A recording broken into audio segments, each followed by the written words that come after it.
Hey, and we're recording. It's Brian with TINYCRYPTOBLOG. I haven't been on in a while. Been kind of missing in action. Well, kind of get you up to speed.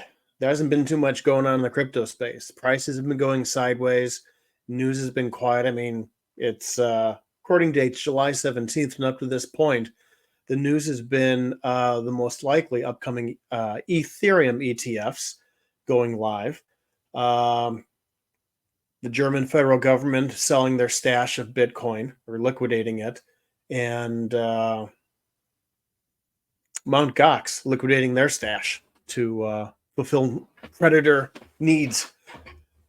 And other than that, they're really, oh, and Craig Wright, of course, openly admits under duress of court orders, I am not Satoshi, which we knew. But as far as me, there hasn't been too much to say.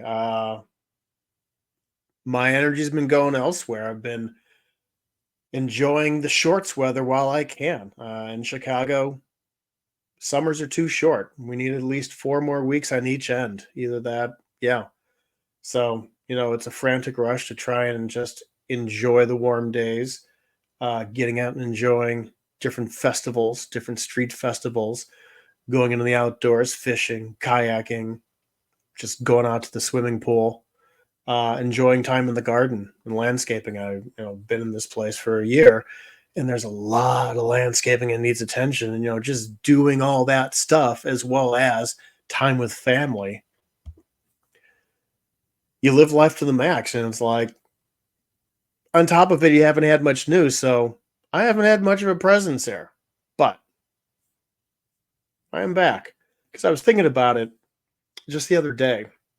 The way things are quiet and the way the prices are moving sideways, there's still news, and I'm still seeing headlines happening where, say, in relation to Bitcoin and Bitcoin ETFs, you've got companies that and different size, let's just say interested parties, your family offices, your wealthy investors, uh, investment funds, where they're talking to these institutions that handle or issue Bitcoin ETFs, such as BlackRock's, your Fidelities, uh, your Bitwises, your ARK, and they're starting to do their due diligence. They're starting to look into it. They're starting to examine how does how does this asset, Bitcoin, and the derivatives based on it, how can we utilize that? Is there a benefit to it? What are the benefits? What are the pros? What are the cons? And they're going through all the steps necessary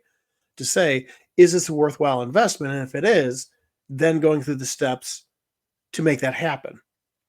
And those things take time. I've heard two accounts of it. One time, I think it might have been a What Bitcoin Did interview, and another time was several years ago, I think 2021, where there was a gentleman who used to work in an investment fund and now he's independent and deals with digital assets and such. But he was saying in his days, when he worked for a trust, I think it was a college trust, there's a whole, and he took the listeners through the entire process, and it's not like when you're making a decision as an individual.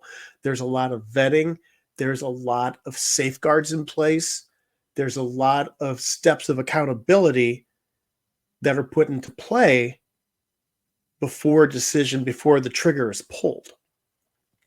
So I kind of think of what's going on like this, being the green thumb that I am. Bitcoin started out as a little seed, and it grew in, if you're not familiar with it, there's a thing called a Jiffy Cube, which is a little bit of peat moss in kind of like a little cheesecloth.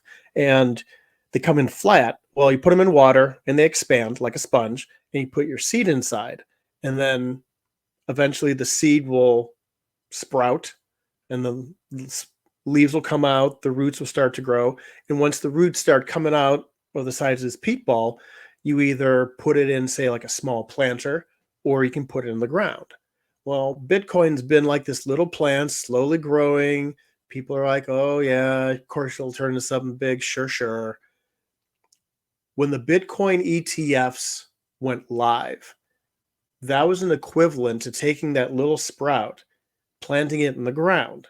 Well, then what the plant does is it puts its energy into expanding the root network, because from that root network, that's where it's going to thrive and grow and just expand and bloom and blossom like you won't believe.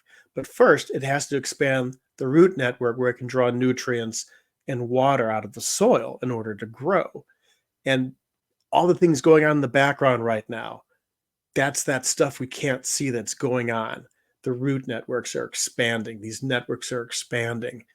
And eventually, we're going to start to see things going live. We're going to see the headlines for this company added Bitcoin to its books. That company made a purchase of so much of the BlackRock ETF or the Fidelity ETF and put it on their books.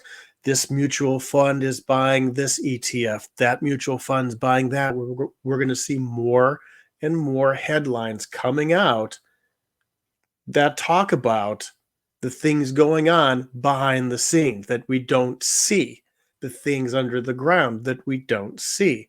And that's going to translate into the plant growing, being able to support that growth.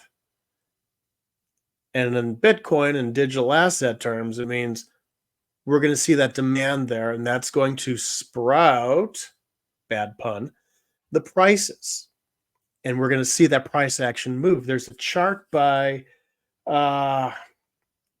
Rational Root. He's has the carrot overlay to kind of remain anonymous.